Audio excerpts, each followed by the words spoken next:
ദിമിട്രി Medvedev, റഷ്യയുടെ മുൻ president. പുടിനെ വളരെ അടുപ്പമുള്ള ഒരു സുഹൃത്ത്. റഷ്യ സുപ്രധാന തീരുമാനങ്ങൾ എടുക്കുകയാണെങ്കിൽ അതിലെല്ലാം ഇദ്ദേഹത്തിന്റെ പങ്കുണ്ടായിരിക്കും. റഷ്യയുടെ രാഷ്ട്രീയം, റഷ്യയെ ആശ്രയിച്ചിരിക്കുന്ന ലോകരാഷ്ട്രീയത്തിൽ ഇദ്ദേഹത്തിന്റെ പങ്ക് വളരെ പ്രധാനപ്പെട്ടതാണ്.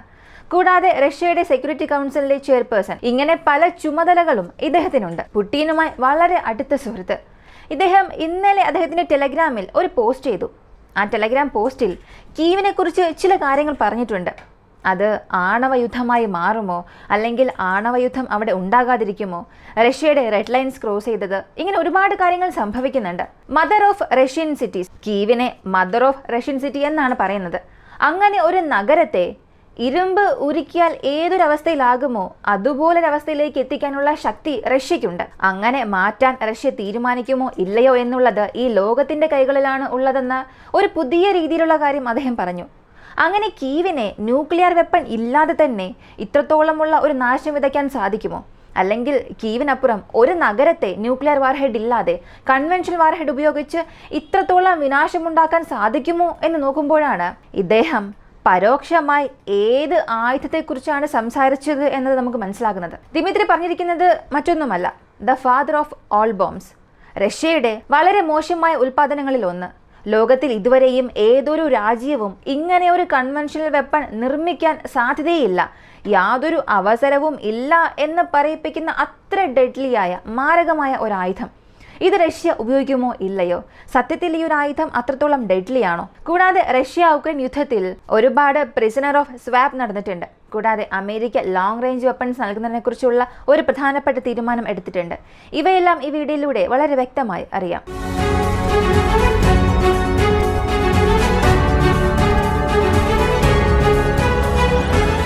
ഇപ്പോൾ നടന്ന വാർത്തകൾ ആദ്യം അറിയാം. അതിനുശേഷം ഈ ഫാദർ ഓഫ് ഓൾ ബോംബ്സ്, അതിന്റെ ചരിത്രം അല്ലെങ്കിൽ അതിന്റെ ശക്തി, ഇവയെല്ലാം അറിയാം. ഒരു 206 പേരെ റഷ്യയും ഉക്രൈനും ചേർന്ന് യുണൈറ്റഡ് അറബ് എമിറേറ്റ്സിന്റെ നേതൃത്വത്തിൽ നടത്തിയ ഒരു ചർച്ചയിൽ സ്വാപ്പ് ചെയ്തിട്ടുണ്ട്. ഈ പ്രിസണേഴ്സ് സ്വാപ്പ് ഡീൽ അവരാണ് അവസാനിപ്പിച്ചത്. അവരുടെ നേതൃത്വത്തിൽ 206 പേര്, 103 റഷ്യക്കാരും 103 ഉക്രൈനിയൻകാരെയും ഈ പ്രിസണർ ഓഫ് സ്വാപ്പിലൂടെ 2 നാടുകളിലേക്കും കൈമാറ്റം ചെയ്യപ്പെട്ടിട്ടുണ്ട്.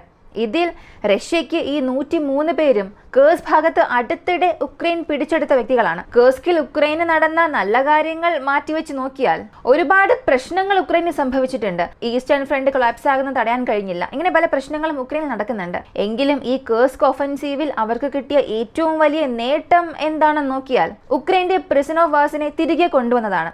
ഈ യുദ്ധത്തിന്റെ തുടക്കകാലം മുതലേ നിരവധി ആളുകൾ അകപ്പെട്ട് കിടക്കുന്നുണ്ട്. അവരിൽ ചിലരെ തിരികെ ഉക്രൈനിലേക്ക് കൊണ്ടുവന്നു, പകരം റഷ്യയിൽ നിന്നും പിടിച്ചെടുത്ത വ്യക്തികളെ തിരികെ കൊടുക്കുന്നതിലൂടെ. കൂടാതെ ലോങ് റേഞ്ച് വെപ്പൺസിനെ സംബന്ധിച്ച് അമേരിക്കയും UK ചേർന്ന് ഒരു കാര്യം പറഞ്ഞു.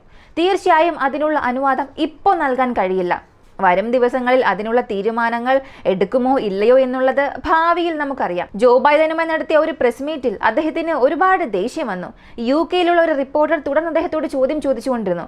പുടിൻ മുന്നറിയിപ്പ് നൽകുന്നുണ്ടല്ലോ, ഇതിനുള്ള നിങ്ങളുടെ ഉത്തരം എന്താണ്? ഇതിന് നിങ്ങൾ എങ്ങനെ പ്രതികരിക്കുന്നു എന്ന് തുടർന്ന് ചോദിച്ചപ്പോൾ ഒരു ഘട്ടത്തിൽ അദ്ദേഹത്തിന് വെറുപ്പ് തോന്നുകയും ഞാൻ ആദ്യം സംസാരിച്ച് പൂർത്തിയാക്കട്ടെ, അതിനുശേഷം നിങ്ങൾക്കായുള്ള മറുപടി നൽകാം എന്ന് പറഞ്ഞു. പിന്നീട് അദ്ദേഹം പറഞ്ഞത്, പുടിനെ കുറിച്ച് ഞങ്ങൾക്ക് വലിയ രീതിയിലുള്ള ഉത്കണ്ഠയൊന്നുമില്ല, എന്നാൽ ഇപ്പോഴത്തേക്ക് ഞങ്ങളുടെ ലോങ് റേഞ്ച് വെപ്പൺസ് ഉപയോഗിച്ചിട്ടുള്ള സ്ട്രൈക്ക് നൽകാനുള്ള അനുവാദം നൽകാൻ സാധിക്കില്ല. അപ്പോൾ ഇതിനുശേഷം ഒരു അനുവാദം നൽകിയാലും റഷ്യയെ ആക്രമിക്കാനുള്ള ലോങ് റേഞ്ച് വെപ്പൺസ് അമേരിക്ക നൽകി അതിനുള്ള അനുവാദം നൽകിയാലും ആ സ്ഥലത്തുള്ള 90% കീ മിലിറ്ററി വാല്യുബിൾ ടാർഗറ്റ്സിനെല്ലാം, അത് എയർക്രാഫ്റ്റ്സ് ആയാലും അല്ലെങ്കിൽ മിസൈൽ ലോഞ്ച് സൈറ്റ്സ് എല്ലാം തന്നെ ഈ ATACMS സ്റ്റോം ഷാഡോ മിസൈൽസിന്റെ റേഞ്ചിന് പുറത്തേക്ക് റഷ്യ കൊണ്ടുപോയതായി ഒരു വിവരം വന്നു.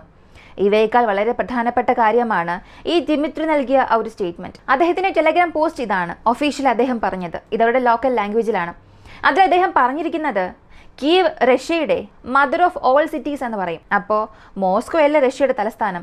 എന്തുകൊണ്ടാണ് കീവിനെ ഇങ്ങനെ പറഞ്ഞത് എന്ന് ചോദിച്ചാൽ അതിനും ഒരു കാരണമുണ്ട്. കീവായിരുന്നു റഷ്യയിലുള്ള എല്ലാ നഗരങ്ങൾക്കും മുൻപ് തുടക്കത്തിൽ രൂപം കൊണ്ട ഒരു നഗരം. റെസ്കൾച്ചർ എന്ന് പറയും. സോവിയറ്റ് റഷ്യ രൂപം കൊള്ളുന്നതിന് മുൻപേ കീവായിരുന്നു എല്ലാത്തിന്റെയും സെൻട്രലൈസ്ഡ് ആയിട്ടുള്ള ഒരു സ്ഥലം, എല്ലാത്തിന്റെയും കേന്ദ്രീകൃത സ്ഥാനമായിരുന്നു അത്. ഈ റഷ്യൻ സംസ്കാരത്തിന്റെ അടിത്തറയും ഈ നഗരം തന്നെയാണ്. അതിനുശേഷമാണ് മറ്റെല്ലാ നഗരങ്ങളും പതിയെ പതിയെ ഉയർന്നു വരാൻ തുടങ്ങിയത്. ഇപ്പോൾ റഷ്യൻസിനായാലും ഉക്രൈനിയൻസിനായാലും ബെലറിസിനായാലും ഇവർക്കെല്ലാം മദർ സിറ്റി എന്നത് കീവ് തന്നെയായിരിക്കും. മോസ്കോയെ സംബന്ധിച്ച് ഹാർട്ട് ഓഫ് റഷ്യ എന്ന് പറയാം. പക്ഷേ റഷ്യൻ നഗരങ്ങളുടെ എല്ലാം അമ്മ ആരെന്ന് ചോദിച്ചാൽ അത് കീവായിരിക്കും. ആ ഒരു കീവിനെ നശിപ്പിക്കാനുള്ള എല്ലാ അധികാരവും ഉക്രൈൻ റഷ്യക്ക് ഇപ്പോൾ നൽകിക്കൊണ്ടിരിക്കുകയാണ്. നിരവധി മാർഗങ്ങളിൽ റഷ്യക്ക് അമേരിക്കയുടെ സപ്പോർട്ടോടുകൂടി ഉക്രൈൻ ഒരു പ്രശ്നം ഉണ്ടാക്കുന്നത് വഴി തങ്ങളുടെ തലസ്ഥാനത്തെ തന്നെ ഒരു മോശമായ നാശത്തിലേക്കാണ് ഉക്രൈൻ കൊണ്ടുപോയിക്കൊണ്ടിരിക്കുന്നത്. ഒരു മോൾഡഡ് സ്റ്റീൽ ബോളായി മാറ്റാനുള്ള എല്ലാ ശ്രമങ്ങളും ഉക്രൈൻ തന്നെ ചെയ്തുകൊണ്ടിരിക്കുകയാണ്. ഇങ്ങനെ അദ്ദേഹത്തിന്റെ പോസ്റ്റിൽ ഒരു കാര്യം പറഞ്ഞു. അതിൽ മറ്റൊരു കാര്യം കൂടെ പറഞ്ഞു, ന്യൂക്ലിയർ വാർ ഇവിടെ ഉണ്ടാകാനുള്ള പോസിബിലിറ്റീസ് കുറവാണ്. കാരണം റഷ്യയെ നിങ്ങൾ ഗ്ലോബൽ സൗത്ത് പവറിൽ നിന്നും വേർപെടുത്താൻ ചിന്തിക്കുന്നത് തന്നെ ഒരു മണ്ടത്തരമായ കാര്യമാണ്. ഗ്ലോബൽ സൗത്തിൽ നിന്നും നിങ്ങൾക്കൊരിക്കലും റഷ്യയെ വിഭജിക്കാനാകില്ല. അതുകൊണ്ട് തന്നെ റഷ്യയെ സംബന്ധിച്ച് എല്ലാ പ്രശ്നങ്ങൾക്കും ഒരു ആണവ പ്രതികരണമാണ് ഉത്തരം എന്നൊന്നല്ല. എന്നാണോ റഷ്യ എന്ന രാജ്യം ഉണ്ടാകാനേ പാടില്ല എന്ന് ചിന്തിച്ച് ഒരാക്രമണം നടത്താനുള്ള ശ്രമം നടക്കുന്നത്, അല്ലെങ്കിൽ അത് സംബന്ധിക്കുന്ന തീരുമാനങ്ങൾ എന്നാണോ എടുക്കുന്നത്, അന്നായിരിക്കും റഷ്യ അവരുടെ ആണവ യുദ്ധം പ്രഖ്യാപിക്കുന്നത്. അങ്ങനെ കീവിനെ കീഴടക്കണം, അല്ലെങ്കിൽ ഞങ്ങൾക്കെതിരെ ഇങ്ങനെയുള്ള പ്രശ്നങ്ങളെല്ലാം ചെയ്തുകൊണ്ടിരിക്കുമ്പോൾ കീവിനെ തടയണമെന്നുണ്ടെങ്കിൽ അതിന് ഇതൊന്നിൻ്റെയും ആവശ്യമില്ല. കൺവെൻഷണൽ ആയുധം ഉപയോഗിച്ചുകൊണ്ട് തന്നെ ഞങ്ങൾക്കത് ചെയ്യാൻ സാധിക്കും എന്ന് പറഞ്ഞു. അങ്ങനെ അത്ര വലിയ കൺവെൻഷണൽ വെപ്പൺ ഉണ്ടോ? ഒരു കൺവെൻഷണൽ വാർഹെഡ് ഉള്ള വെപ്പൺ കാരണം ഒരു നഗരത്തെ മുഴുവനായും നശിപ്പിക്കാൻ കഴിയുമോ എന്ന് ചോദിച്ചാൽ തീർച്ചയായും സാധിക്കും. ലോകത്തിലുള്ള 2 രാജ്യങ്ങളുടെ പക്കലാണ് കൂട്ടനാശം ഉണ്ടാക്കാൻ കഴിവുള്ള ന്യൂക്ലിയർ വാർഹെഡ്സ് അല്ലാത്ത ആയുധങ്ങളുള്ളത്. ഒന്ന് അമേരിക്ക, മറ്റൊന്ന് റഷ്യ. ഇവയെല്ലാം തെർമോബാറിക് അടിസ്ഥാനമാക്കിയുള്ള ആയുധമാണ്. ആദ്യം സൃഷ്ടിച്ചത് അമേരിക്കയാണ്. 2003 മദർ ഓഫ് ഓൾ ബോംബ്സ് എന്ന ഒരു കൺവെൻഷണൽ തെർമോബാറിക് ബോംബ് അവർ തയ്യാറാക്കുന്നു. ഇത് GB43 സീരീസ് ബോംബാണ്. Massive ordnance air blast, MOAB എന്ന് പറയും. നിക്നെയിമായി മദർ ഓഫ് ഓൾ ബോംബ്സ് എന്ന് വിളിക്കുകയും ചെയ്യുന്നു. ഇതിന്റെ ഭാരം തന്നെ 8000 കിലോയിൽ കൂടുതലുണ്ട്. ഇത് എത്രത്തോളം വലിയ ബോംബെന്ന് ചോദിച്ചാൽ 2017 അഫ്ഗാനിസ്ഥാനിൽ ഒരേയൊരു തവണ മാത്രമാണ് ഇത് ഉപയോഗിച്ചത്. ഈ ലോകത്തിൽ ഇതുവരെയും പൊട്ടിത്തെറിച്ചതിൽ അധിക ശക്തിയുള്ള കൺവെൻഷണൽ വാർഹെഡ് ഉള്ള, ഇത് ന്യൂക്ലിയർ വാർഹെഡ് അല്ലാതെ പൊട്ടിത്തെറിച്ചതിൽ കൂടുതൽ പവർഫുള്ളായ ഒരു ബോംബ് എന്ന് പറഞ്ഞാൽ അത് 2017 അഫ്ഗാനിസ്ഥാനിൽ ഉപയോഗിച്ച ഈ ബോംബായിരുന്നു. 2017 ISന്റെ ചില ഹൈഡ് ഔട്ട്സിൽ ഈ ഒരു ബോംബ് ഉപയോഗിച്ചു. അതിൽ ആ സംഘടനയിലെ ഒരുപാട് പേർ മരിച്ചതായും അമേരിക്ക പറഞ്ഞു. ഇങ്ങനെ 8100 കിലോയുള്ള ഈ ഒരു ബോംബിനെ അമേരിക്കയുടെ ചില ബോംബേഴ്സിലും ട്രാൻസ്പോർട്ട് എയർക്രാഫ്റ്റ്സ് ആയ C-130 പോലുള്ള വിമാനങ്ങൾ അതിൽ നിന്നെല്ലാം ലോഞ്ച് ചെയ്യാൻ സാധിക്കും. ഇത് ലോഞ്ച് ചെയ്തതിനു ശേഷം ഒരു പ്രത്യേക ഹൈറ്റിന് മുകളിൽ വെച്ച് പൊട്ടിത്തെറിക്കുകയും അവിടെ വെച്ച് ഒരു വലിയ സ്ഫോടനം ഉണ്ടാക്കും. അങ്ങനെ സ്ഫോടനം നടക്കുമ്പോൾ അവിടെ ന്യൂക്ലിയർ വെപ്പൺ പൊട്ടിത്തെറിക്കുമ്പോൾ എന്ത് പ്രശ്നമാണോ, എന്ത് നാശമാണോ ഉണ്ടാകുന്നത് അത് തന്നെയായിരിക്കും സംഭവിക്കുക. അങ്ങനെ ഒരു ബോംബ് അമേരിക്ക സൃഷ്ടിച്ചു. ഏകദേശം ഒരു 10 TNT സ്ഫോടനം ഉണ്ടായാൽ, അതും ഒരു നഗരത്തിന്റെ നടുവിൽ ഈ 10 ടൺ TNT ഉപയോഗിച്ച് പൊട്ടിത്തെറിച്ചാൽ എത്രത്തോളം വലിയ സ്ഫോടനമാണ് ഉണ്ടാകുന്നത്, അതേ രീതിയിലുള്ള സമാനമായ നാശം ഉണ്ടാക്കാൻ കഴിവുള്ള ആയുധമാണ് ഈ മദർ ഓഫ് ഓൾ ബോംബ്സ് എന്ന് പറയുന്ന GB43. ഇത് 2003 അമേരിക്ക സൃഷ്ടിച്ചു. അമേരിക്ക നിർമ്മിക്കുകയാണെങ്കിൽ അടുത്ത് അതുപോലൊരു ആയുധം റഷ്യ നിർമ്മിക്കും, അല്ലെങ്കിൽ റഷ്യ നിർമ്മിക്കുകയാണെങ്കിൽ അതുപോലൊരു വെപ്പൺ അമേരിക്കയും നിർമ്മിക്കും. സോവിയറ്റ് കാലം മുതൽ കോൾഡ് വാർ എറയിലും ഇത് തന്നെയാണ് സംഭവിച്ചത്. അതിനുശേഷം 90കളിൽ റഷ്യ ജനിച്ചതിന് ശേഷവും പരോക്ഷമായി ഈ കോൾഡ് വാർ എന്നത് റഷ്യയ്ക്കും അമേരിക്കയ്ക്കും നടുവിൽ നടക്കാൻ തുടങ്ങി. ഇപ്പൊ റഷ്യ ചെയ്തത് 2007 ഈ ബോംബ് അവർ നിർമ്മിക്കുന്നതിന് മുൻപ് ഏതൊരു അറിയിപ്പും നൽകിയില്ല, പ്രഖ്യാപനവും നൽകിയില്ല. മറ്റ് ലോകരാജ്യങ്ങളിൽ ആരും ഇത് ഊഹിച്ചു പോലും എടുത്തില്ല. റഷ്യ ഏതൊരു രഹസ്യ പദ്ധതിയിൽ വർക്ക് ചെയ്യുന്നു എന്നൊക്കെ അറിയാമെങ്കിലും ഈ ഒരു രീതിയിലുള്ള ആയുധമാണ് സൃഷ്ടിക്കാൻ പോകുന്നത് എന്നത് അമേരിക്കയെ കൊണ്ടുപോലും ഊഹിക്കാൻ സാധിച്ചില്ല. ആദ്യമേ റഷ്യ ഇത് ഫീൽഡ് ടെസ്റ്റ് ചെയ്തിട്ട് ഒരു അറിയിപ്പ് നൽകുന്നു. ഞങ്ങൾ aviation thermobaric bomb of increased power, ഷോർട്ടായി ATPAP എന്ന് പറയും. നിക്നെയിമായി ഫാദർ ഓഫ് ഓൾ ബോംബ്സ് എന്നും കൊടുക്കുന്നു. അങ്ങനെ ഫീൽഡ് ടെസ്റ്റ് ചെയ്തിട്ട് റഷ്യ ഒരു അറിയിപ്പ് നൽകി. ഈ ബോംബിന്റെ ഫിസിക്കൽ സ്ട്രക്ചർ അനുസരിച്ച് 7100 കിലോ ഉണ്ടാകും. ഈ ബോംബിന്റെ മുഴുവൻ ഭാരം തന്നെ 7100 കിലോ ഉണ്ട്. പക്ഷേ അതുണ്ടാക്കുന്ന ആ ഒരു സ്ഫോടനം, അത് പൊട്ടിത്തെറിക്കുന്ന സമയത്തുണ്ടാകുന്ന അല്ലെങ്കിൽ പുറത്തേക്ക് വരുന്ന ഊർജം എത്രയാണെന്നറിയാമോ? അമേരിക്കയുടെ മദർ ഓഫ് ഓൾ ബോംബ്സ് ഉണ്ടല്ലോ, 10 മുതൽ 11 ടൺ TNT പൊട്ടിത്തെറിച്ചാൽ എത്രത്തോളം ഒരു സ്ഫോടന വിനാശം ഉണ്ടാകുമെന്നുള്ളത് നമുക്കറിയാം. അതിന്റെ ഭാരം 8000 കിലോയാണ്. എന്നാൽ 7000 കിലോഗ്രാമുള്ള ഈ ഒരു ബോംബിനെ കൊണ്ട് 40 മുതൽ 44 ടൺ വരെയുള്ള ഒരു TNT സിറ്റിക്ക് നടുവിൽ പൊട്ടിത്തെറിപ്പിച്ചാൽ എത്രത്തോളം വലിയ സ്ഫോടനമാണ് ഉണ്ടാക്കാൻ കഴിയുന്നത്. അങ്ങനെ ഒരു എക്സ്പ്ലോഷൻ ഉണ്ടാക്കാൻ കഴിവുള്ള ഒരു മെഗാ കൺവെൻഷണൽ ബോംബാണ് ഇത്. ഇതൊരു സാധാരണ കാര്യമേ അല്ല. ഒരു തന്ത്രപരമായ ആണവായുധം പൊട്ടിത്തെറിച്ചാൽ എത്രത്തോളം നാശമാണ് ഉണ്ടാക്കാൻ സാധിക്കുന്നത്, അതേ രീതിയിൽ സമാനമായ ഒരു നാശം ഈ ഒരു ബോംബിനെ കൊണ്ടും കൺവെൻഷണൽ വാർഹെഡ് ഉപയോഗിച്ചുകൊണ്ട് തന്നെ സൃഷ്ടിക്കാൻ സാധിക്കും. ഇത്രത്തോളം ഇതിനെ മാരകമാക്കി മാറ്റുന്നത് അതിൽ ഉപയോഗിച്ചിരിക്കുന്ന തെർമോബാറിക് വാർഹെഡ് അമ്യുനേഷൻ ആണ്. ഈ ഹെവി ആയിട്ടുള്ള ഒരു മോൺസ്റ്റർ ബോംബിനെ റഷ്യയുടെ എല്ലാ എയർക്രാഫ്റ്റ്സിലും കൊണ്ടുപോയി ലോഞ്ച് ചെയ്യാൻ സാധിക്കില്ല. റഷ്യയുടെ വളരെ സ്പെഷ്യലൈസ്ഡ് ആയിട്ടുള്ള പ്രത്യേക മിഷൻസിന് വേണ്ടി ഉപയോഗിക്കുന്ന, ബോംബിങ്ങിന് വേണ്ടി ഉപയോഗിക്കുന്ന Tu-22M3 ബാക്ക്ഫയർ, Tu-95M BAH, അതുകൂടാതെ Tu-160 ബ്ലാക്ക് ജെറ്റ് ഇങ്ങനെയുള്ള ബോംബർ വിമാനങ്ങളിൽ നിന്ന് മാത്രമേ ഈ ഒരു ബോംബിനെ ലോഞ്ച് ചെയ്യാൻ സാധിക്കൂ. സാധാരണ ഒരു മിസൈലിനെ ബോംബറിൽ നിന്നും ലോഞ്ച് ചെയ്യുന്നതിനും ഈ ഒരു ബോംബിനെ ലോഞ്ച് ചെയ്യുന്നതിനും ഒരുപാട് വ്യത്യാസമുണ്ട്. ഇപ്പോൾ ഉക്രൈനിൽ ഈ ഒരു ബോംബ് ഡ്രോപ്പ് ചെയ്യുകയാണെങ്കിൽ, ഇങ്ങനെ ഒരു എയർക്രാഫ്റ്റിൽ നിന്നും ആ ബോംബിനെ ഡ്രോപ്പ് ചെയ്താൽ അതൊരു പ്രത്യേക വേഗത്തിന് ശേഷം അല്ലെങ്കിൽ ഒരു പ്രത്യേക ഹൈറ്റിന് ശേഷം അതിന്റെ പാരച്യൂട്ട് ഓപ്പൺ ആവുകയും ഒരു ന്യൂക്ലിയർ വെപ്പൺ പോലെ പതിയെ പതിയെ അതിന്റെ വേഗത കുറച്ച് താഴേക്ക് വരും. ആ സിറ്റിയുടെ ഉയരത്തിൽ നിന്ന് ഏകദേശം ഒരു 500 മുതൽ 1000 മീറ്റർ മുകളിൽ എത്തുമ്പോൾ ഈ ഒരു ബോംബ് പൊട്ടിത്തെറിക്കും. അങ്ങനെ പൊട്ടിത്തെറിക്കുമ്പോൾ ഒരു ന്യൂക്ലിയർ വെപ്പൺ പൊട്ടിത്തെറിച്ചാൽ എന്താണോ സംഭവിക്കുന്നത്, അതായത് ഒരു ഷോക്ക് വേവ്സ്, പിന്നീട് ഫയർബോൾ, ഇതെല്ലാം ഉണ്ടാകും. അതുപോലെ തന്നെയാണ് ഇവിടെയും സംഭവിക്കുന്നത്. ഇതിലുണ്ടാകുന്ന ഈ ബ്ലാസ്റ്റ് റേഡിയസ് എന്നത് എത്ര വലുതാണെന്നറിയാമോ? ഒരു 300 മീറ്റർ ഉണ്ടാകും. 300 മീറ്റർ എന്ന് പറഞ്ഞാൽ 1000 അടിയോളം ഉണ്ടാകും. ഈ 1000 അടിയോളം ഒരു വലിയ അഗ്നിഗോളം രൂപപ്പെടും. ഈ തീഗോളത്തിൽ കുടുങ്ങിയ ഭാഗങ്ങളെല്ലാം ഒരു ന്യൂക്ലിയർ സ്ട്രൈക്ക് സംഭവിക്കുന്നത് പോലെ അവിടെയുള്ള കെട്ടിടങ്ങളെല്ലാം പൊടിയായി മാറും. അവിടെയുള്ള എല്ലാ ഇരുമ്പ് വസ്തുക്കളും ഉരുകി താഴേക്ക് ഒഴുകാൻ തുടങ്ങും. ആ ഭാഗത്തുള്ള ജനങ്ങൾ അതിജീവിക്കാനുള്ള സാധ്യതയേയില്ല. അതിനുമപ്പുറം ആ സ്ഫോടന തരംഗം, ഇതുകൂടാതെ ആ ബ്ലാസ്റ്റ് റേഡിയസ്, അത് സഞ്ചരിക്കുന്ന 3 കിലോമീറ്ററിനുള്ളിൽ കെട്ടിടങ്ങളെ 60 മുതൽ 80% വരെയും കേടുപാടുകൾ ഉണ്ടാക്കും. അവിടെയുള്ള കെട്ടിടങ്ങൾ നല്ലൊരു അവസ്ഥയിലേ ആയിരിക്കില്ല. ഇത് തന്നെ നമുക്ക് വളരെ മോശമായ കാര്യമായി തോന്നുന്നുണ്ട്. ഇതെന്താ ആണവാക്രമണത്തിൽ സംഭവിക്കുന്നത് പോലെ തന്നെ ഇവിടെയും സംഭവിക്കുന്നല്ലോ എന്ന്. എന്നാൽ അടുത്ത് ഞാൻ പറയാൻ പോകുന്ന കാര്യം കേൾക്കുമ്പോൾ ഇതൊന്നും ഒരു മാരകമേ അല്ല എന്ന് തോന്നിപ്പോകും.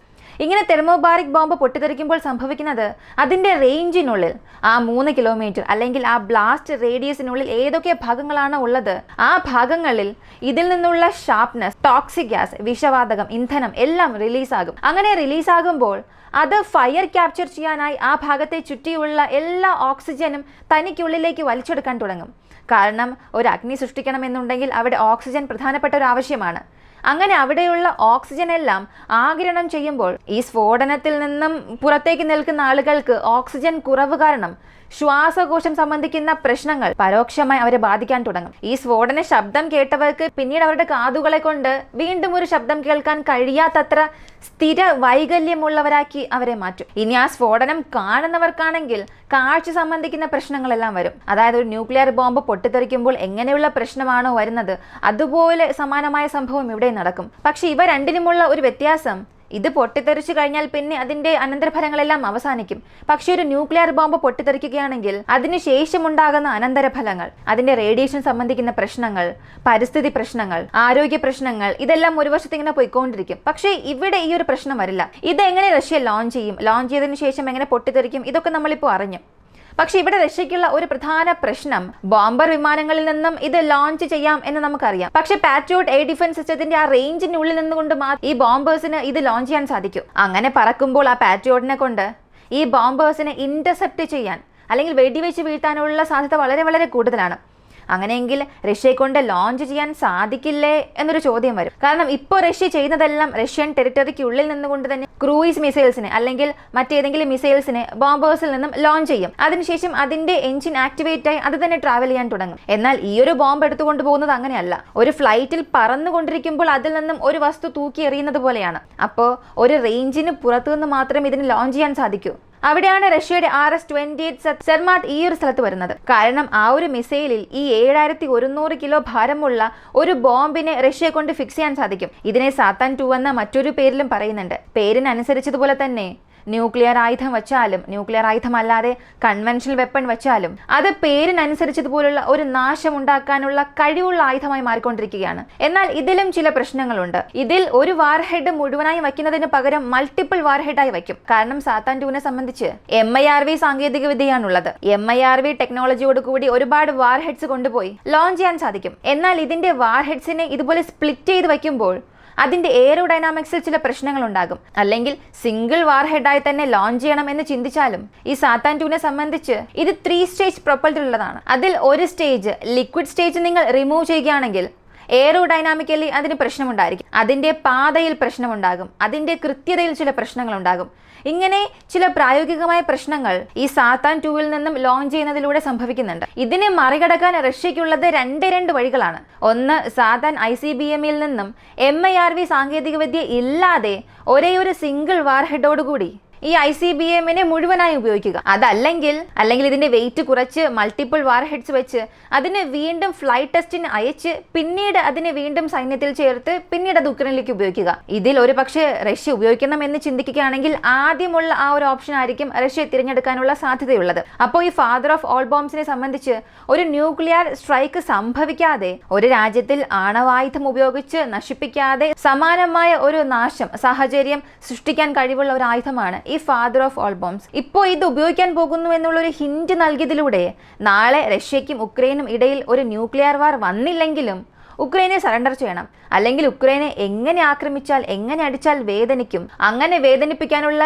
വെപ്പൺ റഷ്യയുടെ കയ്യിൽ ഉണ്ടെന്നുള്ളത് ഇതിലൂടെ വ്യക്തമായി മനസ്സിലാക്കാം. ഈ ഒരു വീഡിയോ നിങ്ങൾ നോക്കുക, ഒരു ചെറിയ ക്ലിപ്പാണ്. ഇത് കാണുമ്പോൾ ഒരു പ്രദേശത്ത് എന്തൊക്കെയോ വീണ് പൊട്ടിത്തെറിക്കുന്നത് പോലെ തോന്നാം. ഇത് അമേരിക്കയിലുള്ള ചിലർ ചെയ്തതാണ്. റഷ്യക്കെതിരെ അമേരിക്ക ഒരു ന്യൂക്ലിയർ സ്ട്രൈക്ക് എങ്ങനെയായിരിക്കും ചെയ്യുക, നാറ്റോയിൽ കൈവച്ചാൽ അതിന്റെ റെസ്പോൺസ്, പ്രതികരണം എങ്ങനെയായിരിക്കും എന്നുള്ള ഒരു കാര്യം നാറ്റോയിലുള്ള ചില വ്യക്തികൾ തന്നെ കാണിക്കുകയാണ്. ഇത് ഒരു നോൺ ന്യൂക്ലിയർ സ്റ്റേറ്റിൽ, അണുവായുധം അല്ലാത്ത ഒരു രാജ്യത്തിൽ നാറ്റോയുടെ റെസ്പോൺസ് എങ്ങനെയായിരിക്കും എന്നുള്ളത് റഷ്യ വെച്ച് തന്നെ ഒരു സിമുലേഷൻ പോലെ ചെയ്തു.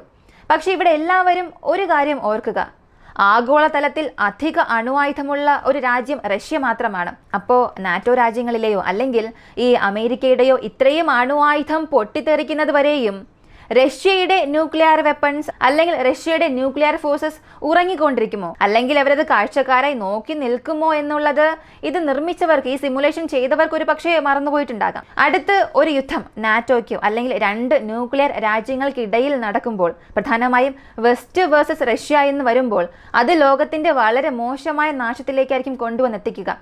റഷ്യയുടെ നിലനിൽപ്പിന് എപ്പോഴാണ് ഒരു പ്രശ്നം വരുന്നത്, അപ്പോൾ അവരുടെ പക്കലുള്ള എല്ലാ വാർഹെഡ്സും എല്ലാ ന്യൂക്ലിയർ വെപ്പൺസും അവർ ഉപയോഗിക്കാനുള്ള സാധ്യതകൾ ഏറെയാണ്. റഷ്യയും അതിന് തയ്യാറാണ്. അപ്പോൾ ഇങ്ങനെയുള്ള ചില സിമുലേഷൻസ് കാണാൻ വളരെ രസമായി തോന്നിയാലും പ്രായോഗികമായി അതൊരു പോസിബിളായ കാര്യമേ അല്ല. ഇതിനിടയിൽ ഉക്രൈൻ ഗവൺമെന്റിൽ നിന്നും ഒരു കാര്യം പറഞ്ഞു. റഷ്യയുടെ ഷാഹി ഡ്രോണുകൾ, ഇറാനിൽ നിന്നും റഷ്യ വാങ്ങിച്ചുകൊണ്ടിരിക്കുന്ന ഷാഹി ഡ്രോൺസ്, 8000-ൽ കൂടുതൽ ഡ്രോൺസ് ഇന്ന് വരെയും ഉക്രൈനിൽ റഷ്യ ഉപയോഗിച്ചിട്ടുണ്ട്. അതനുസരിച്ച് 2022 സെപ്റ്റംബർ മാസം 13-ാം തീയതി അന്നായിരുന്നു ആദ്യത്തെ ഷാഹി ഡ്രോൺ ആക്രമണം ഉക്രൈൻ കൺഫേം ചെയ്യുകയും അതിൻ്റെ സ്പെയർ പാർട്സ് അല്ലെങ്കിൽ അതിൽ പൊട്ടിത്തെറിച്ചു വീണ ചില ഭാഗങ്ങളെല്ലാം എടുത്ത് പുറം ലോകത്തിന് കാണിച്ചു കൊടുത്തു. ഇതാ നോക്കുക, ഉക്രൈന് എതിരെ റഷ്യയ്ക്ക് ഇറാൻ ഡ്രോണുകൾ നൽകിയിട്ടുണ്ട് എന്ന്. ഇന്നുവരെയും 8000 ഡ്രോൺസ് ഉപയോഗിച്ചിട്ടുണ്ട് എന്ന് പറയുന്നു. ഇതിപ്പോൾ സെപ്റ്റംബർ 15, 2024, ഏകദേശം 2 വർഷമായി, 730 ദിവസം കഴിഞ്ഞിട്ടുണ്ട്. ശരാശരി ഒരു ദിവസം 11 ഡ്രോണിൽ കൂടുതലെങ്കിലും ഈ സ്ഥലത്ത് റഷ്യ ഉപയോഗിച്ചിട്ടുണ്ട്. ഇറാന്റെ ഡ്രോൺസ് റഷ്യയുടെ പക്കൽ ഇല്ലാതിരുന്നുവെങ്കിൽ ഇപ്പോൾ ഇത്രമാത്രം ഒരു വലിയ ആക്രമണം റഷ്യയെ കൊണ്ട് ചെയ്യാൻ കഴിയുമോ എന്നുള്ളതും ഒരു ചോദ്യം തന്നെയാണ്. അപ്പോൾ റഷ്യ ഇവയെല്ലാം മുൻകൂട്ടി പദ്ധതിയിട്ടിട്ടുണ്ട്.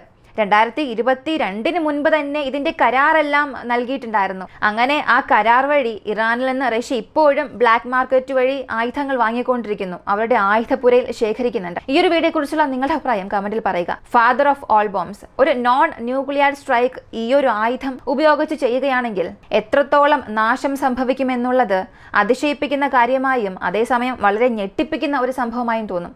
ഇതിനെക്കുറിച്ചുള്ള നിങ്ങളുടെ അഭിപ്രായം കമന്റിൽ പറയുക. വീഡിയോ ഇഷ്ടമായ ലൈക്ക് ചെയ്യുക, ഷെയർ ചെയ്യുക. നമ്മുടെ ചാനൽ ആദ്യമായി കാണുന്നവരാണെങ്കിൽ മറക്കാതെ സബ്സ്ക്രൈബ് ചെയ്ത് സപ്പോർട്ട് ചെയ്യുക. മറ്റൊരു വീഡിയോയുമായി വീണ്ടും കാണാം.